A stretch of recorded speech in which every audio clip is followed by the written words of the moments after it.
to share this morning with us.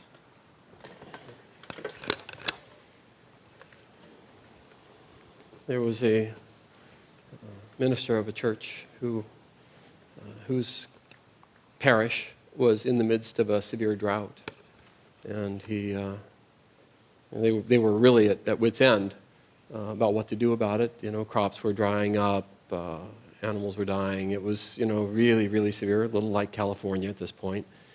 And, he reminded them that Christ said, pray believing. Your Father knoweth what you need before you ask. And he said, do you believe? And they said, oh, yes, we believe. And he said, okay, well, let's go and have a prayer meeting after this, and we'll pray together for God to relieve this drought for us. And they set a time, and everybody came, and the minister looked out and he said, never mind, go home. And they said, well, what's the matter? He said, I thought you said you believed. And they said, oh, we do. He said, not one of you brought an umbrella.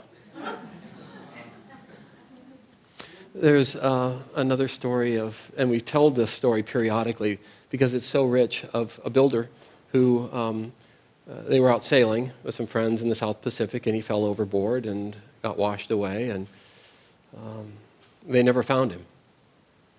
And they went back and they performed a funeral and stuff, and everybody was really sad about his loss.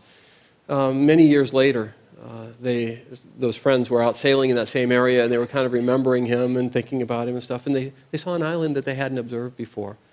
And they started sailing over there to check it out, and they saw signs of human habitation.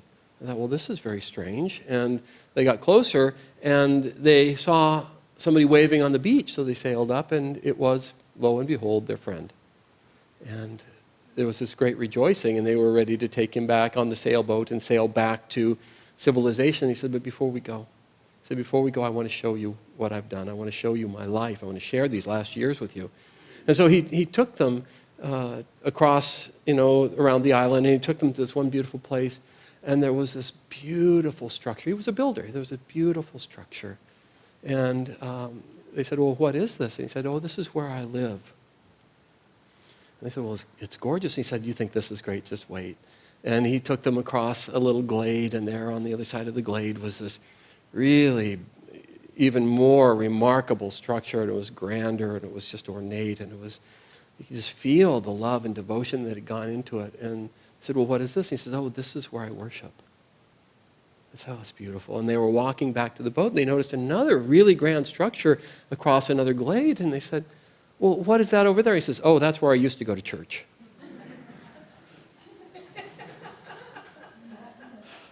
We'll wait. It'll sink in. We are so conditioned to think that by changing the outer circumstances, we will somehow substantially change our experience of life in such a way that we'll finally get what we want. What is it that we want? We want happiness. We want to avoid pain. We want to feel loved, connected. Love is a feeling of connection. It's an expanded reality.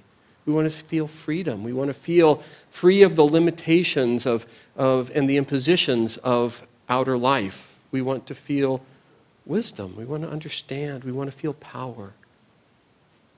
We want to feel calmness and peace inside. We don't want to feel restless. Nobody wakes up in the morning thinking, boy, I just can't wait to feel more restless today. Right? But we behave in such a way that that's what we get. We behave in such a way that we drive those very conditions away from us by conditioning our yearning. I will be happy when. I can feel joy when. Love will be mine when. And so we move from point to point to point to point. And, the problem is, think of one condition, just think anybody of one condition you're absolutely certain will satisfy you throughout all eternity. Will bring you the joy and the love and the happiness you're seeking. Think of one thought that belongs to you alone, that's really yours, that nobody else has. And you can't, of course, because there is no such thing. we are not. We identify ourselves oh so strongly. I am male, I am female, I am young, I am old, I am, smart, I'm dumb, I'll be happy if I can change these things about myself. But God is omnipresent. The Masters tell us the Spirit is absolutely omnipresent. There is no point where we are closer and no point where we are farther away from Spirit. Think about yourself right now. What is your long list of things that would, if they would just change, would make you happy? What are the things you're working on? Because that's your list. What are the things you're striving for? It doesn't mean that acting in this world is improper. This is not at all a doctrine of becoming passive. But we have to start with the understanding that what we're seeking is already ours. That wholeness doesn't come from changing our circumstances. That wholeness comes from realizing in deep stillness, in meditation, in silence, that joy is ours, that love is already ours. That's the difference between us and the guys on the wall. They have found that to be true. They went deep inside until they discovered the fountain of joy, the fountain of love from inside. And then they stand up from their meditation and it overflows. And we see two things. We see, one, they've got what we've always wanted. And then we feel that love overflowing from them. We feel that joy and wholeness overflowing from them. And the Masters, this line of Masters, they came during this time to bring us the practices and the guidance to be able to find that for ourselves, to find wholeness. Because this world is desperate for just that. What are the problems in the world today? What are they driven by? Selfishness, greed, self-involvement, sense of divisiveness. I'll be happy when I control more of the world. I'll be happy when I make not, what's the CEO average salary now? It's in the tens or hundreds of millions a year. What human being can possibly use that kind of resource? We cling to ourselves as long as we're trying to get it outwardly more and more and more. Do you know they did a test a number of years back to see what did people believe would bring them happiness? How happy are you with your income? And across the board, the answer was, I'd be happy if I was just making 10% more. Didn't matter where you were in the spectrum of, not much to an enormous amount. 10% more would make you happy. Because we all know that wherever we are, the outer circumstance isn't working for us. When can we just change the outer circumstance, then it'll work. But of course, what actually happens is the more you have, the less happiness you have. The more your outer things control you. He who has cow has to take care of cow. He who has many cows has to take care of many cows. It just gets more and more onerous. And the message of the Masters is to rest into God, rest into the wholeness of the moment, the joy of the moment, the wholeness that rests in the midst of all kinds of craziness. And the world is crazy. And our own worlds are crazy. And they go up and down and up and down and up and down, and it'll never change. But in the middle of it is all those qualities. And they say, rest in that, find that place.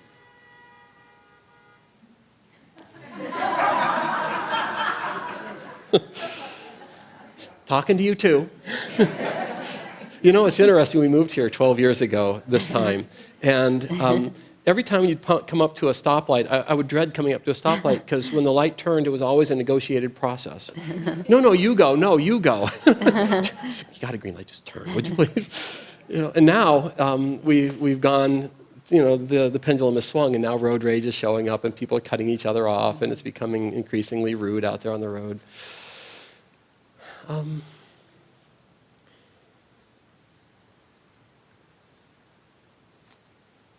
We have to practice these things. It's not enough to come to Sunday service and hear of it if we don't do something with the information. And the most powerful thing we can do is to start to practice meditation on a daily basis, morning and night. It really matters less how long you meditate than that we do it regularly. The power of meditation comes from regularity, and time and depth come from that habit and the constancy. But what happens, you will find increasingly your wholeness growing, your compassion growing, your patience growing, your care for others growing, your sense of contentment, whether you have lots or little, growing as you go deeper inside. And then we should do what's in front of us with joy. Allow that wholeness to overflow into what life asks of us, what life demands of us. And life demands of all of us. It puts in front of us things. I remember being very, very interested in finding wholeness as a young person. I still am, by the way. But not having a clue where to look. And I was working on, glyphosate, the glyphosate campaign back in 1982 and 83. I was working against war. I was working on, organic farming and stuff. And sure that all these things, if we could just get the world right, it would all work. And they're all still good things. I still believe that, we need real change in our culture. But I realized that it just was never going to work. And about that time, no matter how hard I tried, no matter how good I got at it, and no matter how much things changed, there was always going to be the next problem up. In fact, I've got a friend who, here 40 years later, is still going from tragedy to tragedy to tragedy to, oh my God, this Fukushima, it was the Serbo-Croatian War, it was it was GMOs, it was not being raw, just the litany. Just as soon as you get one dialed in or just get bored with it, you move on to the next one and on and on and on. It was the avian bird flu and mosquitoes and spraying, and it was just always something. And I realized that was the track I'd been on, and it was just ever increasingly crazy-making. And somebody handed me the autobiography of a yogi right in the midst of that, and they said, what you're looking for may not be outside you. Here, read this. And I read it, and I knew instantly that he had what I'd always been looking for. And that his teachings weren't about controlling the outer world to make us happy, but beginning to discover from inside out how to become whole. And I moved to the village, Ananda Village, after starting to read the teachings and practice on my own. I learned energization without any support. For those of you who have learned the energization exercises, I was out there, out in the organic farm field, 4 o'clock in the morning before milking the cows, trying to figure out how to do it, reading my little thing. But I moved to the village because I realized that people could live together and support each other and enjoy the company of other truth seekers, sharing meditation, supporting each other in meaningful service. And it was very funny because within 3 weeks of moving to Ananda Village, and this is the only time in 30 years I've ever seen it posted, but there was a little notice in the Villager, the magazine. It said, this is just a reminder that Ananda Village is a non-pesticide, herbicide environment. And I thought, finally, the masters teach, seek God first and everything else comes. I didn't go there because it was the right environment. I went there to seek God. But in seeking God, everything else comes. And then we start to practice. Is it true? Does God really know what's right for us? Does God really know what's right for us? Can He change our consciousness so that we become increasingly powerful as channels for good and for light? And can we have our own lives be enriched and fulfilled? And that's been my question. I'm a good lab rat. I'm a good scientist. I love to do the experiment and find out. And I've been experimenting for 30 years. So the first thing that happened was that after I moved to the village was my life fell apart. It just got kind of shredded. And I thought, well, I don't need this. I don't have to live with this. I can live better than this. And then I thought, well, yeah, you can, but you moved here to find God. You have to trust that you didn't already know what was needed. And so I decided I will just stay in my center and see what happens. And the very things that were so horrible, so terrible, and so unbearable became the very things that were the foundation of a new understanding and a new consciousness and a new power awakening inside.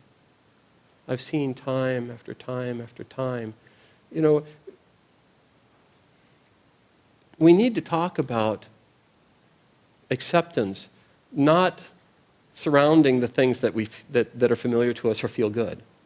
We have no problem accepting the $1 million donation.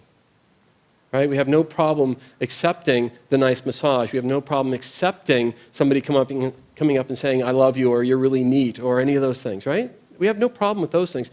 Where we have the problem, where we get stuck, is when we get the other half of the story, which is somebody coming up and saying, I don't like you. You're not I remember I was in the middle of a pretty horrible circumstance. I had a little 3-year-old daughter, and it was a broken marriage and stuff, and I remember, I was just really struggling with it, and she looked at me, she said, I'm not coming here anymore. You don't treat me very well. We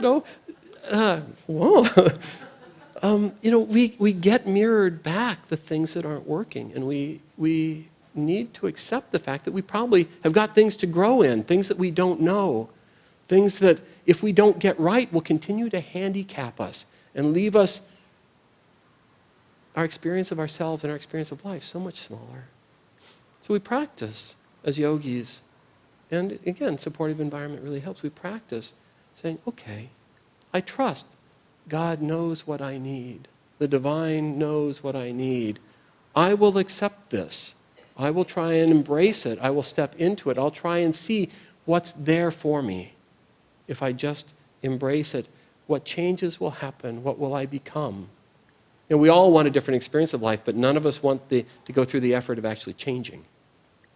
Right? Why can't I just have it nicer and just be the way I am? Doesn't God love me the way I am? Sure he does. But our behaviors put the limit on our happiness. So if we don't change our consciousness, we're stuck with the experience we have. And God loves us anyway, but he can't get through the filter of our own likes and dislikes. I reached a point after about 20 years. So I accepted that. It became profound. It took years, but became profound as a foundation for life. I remember, and again, I've referred to this several times, but I got bit by a rattlesnake. This used to look like this. And in the midst of getting bit by the rattlesnake, I found out I could lose my finger, I could lose my hand, I could lose my life. But because I didn't push it away, I trained myself to say, whatever is happening, God's hand is in it. It's there for me. It's there for my awakening so that my life can be richer. I just said, I'm on this ride. I've bought the ticket. Let's just embrace it. Let's see where this leads. And it became one of the richest experiences of an entire life. It informs me daily. This is a souvenir. It's not a loss. The things that we lose, you lose everything anyway at some point. You don't get to take anything with you. You don't get to take your wealth. You don't get to take your body. You can lose your body piece by piece or all at once. It doesn't really matter. It really doesn't matter. Because at the end of the day, you just don't have it anyway. And what you find is that again, just a very quick story and then I'll wrap up, but the first time I understood that this was possible was before I was on the path, before I was consciously on this path. I'd been searching for understanding, and I was training as an emergency medical technician. And I was doing, I've tried lots of things in this life to see where happiness is and where meaning is. So I was training in that, and I was in the midst of emergency room training. Because part of being an EMT is you got to interface with the ER. So I was there, and it was a pretty quiet day. I was in Auburn, California, and not much was happening. Everybody was busy, and I was just kind of sitting on the sidelines because they were all doing clerical stuff. And the doors burst open, and in rolled a young man in a wheelchair. And it was clear because of how he was being carried, he was not motivating himself, he was not moving himself, that he was not a paraplegic but a quadriplegic. And he had a woman behind him, looked like his mom, pushing him, and a young man and a young woman on each side, one on each side. And it could have been brother and sister or boyfriend, girlfriend, whatever it was, but they came in, and everybody working in the ER turned and sang out a hello to him. I thought, well, that's very strange. And they were all just really glad to see him. You could feel it in their voices. And I thought, well, that's really odd. And then it turned out that he was in for the third time with double pneumonia in 3 months. Okay, so, there's nothing about this story that makes me envy this man. And then I looked in his eyes, and I saw something I had never seen in anybody's eyes before. I saw joy. I saw light. I saw beauty. I saw freedom. And I thought, how is that possible? And then I heard even more that 3 or 4 years before, he had been a major athlete, graduating from high school with a full-ride college, getting married to his high school sweetheart. Everything was rolling, and he dove off a bridge and got a C-spine fracture. And in that moment, everything changed. Think about if you dove off a bridge right now, just out having a great time, and you dove off a bridge and became instantly paralyzed. What would we see in your eyes? What would you see in your eyes if you looked in the mirror? He chose something different than most of us would have been able to choose. And it was the most remarkable thing because I realized he had it. It's what's in the autobiography of a yogi. It's what's in the process of awakening and meditation, that outer circumstances are absolutely indifferent to our happiness unless we condition our happiness by our preconceptions and by our impositions. That's the gift of the path. And as we awaken in that freedom, our capacity to communicate that to others. Because everybody's got problems. Everybody is struggling against something. Everybody, emotional, physical, age-related, handicaps, missing parts. The job isn't working very well. People are mean. People are unkind. You don't have the money for the bills. Everybody's got something. And it always moves. You get that solved and something else shows up. But in the midst of it, you can have wholeness. And that's the message of the path. And then everybody can start to feed each other on that wholeness and start to support each other. The more we feel whole, the more it's the nature of joy to want to share itself. It's how this world. There's a story of a man a young boy who wants to know about heaven and hell, and he gets taken down to hell. And he sees everybody, this beautiful party, and everybody's well-dressed. But everybody's miserable, and great food everywhere, everything's beautiful. But he says, what's wrong? And then he sees everybody's arms are splinted, so they can't bend it. And so they can't feed themselves. And they're going around just all this wealth, and they can't have it. And he goes to heaven, and he sees same party, same beauty, same everything. But but everybody's happy, and he doesn't understand it. And everybody's arms are splinted. But then he sees they're feeding each other. And he's asked at the end of it, when you die, do you want to go to heaven or go to hell? And he says, I think I'd like to go to hell. And the angel says, why? He says, because I'd like to tell them what I saw in heaven. That's what we can become. That's what we can do. That's the change we can have. Dance in me thy dance of infinity, O divine mother. I have learned to love thy dance of destruction, for I see now that what is destroyed is my own ignorance and folly. Thou hast shattered again and again with thy war dance of destruction my fragile cage of bones and flesh and consigned it to crematory flames. Again and again, he's talking about reincarnation. Thou hast done so smilingly to show me and everyone that our souls are ever free and cannot be burned or broken. With thy mercy thou hast stripped away, sometimes seemingly with harshness, but always with loving purpose, the countless hardened, mud-encrusted covers of delusion that coated us. I appreciate now thy dance of devastation, Mother. Together let us cremate my every desire, frailty, weakness, and finitude forever and ever. I'll join thee laughing in thy dance of evil's destruction. O Mother, since nothing more is left now of my finiteness for thee to destroy, dance in me thy dance of infinity and of cosmic love. Let's take a moment of silence together.